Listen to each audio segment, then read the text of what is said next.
footballing kingdom is in Al Nassr's hands again.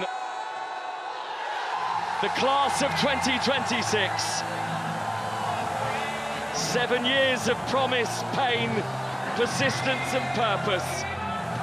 It is Al Nassr's night at last.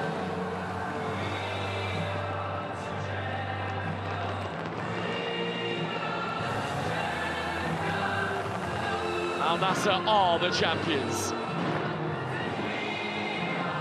In a Saudi Pro League season that nobody will be forgetting.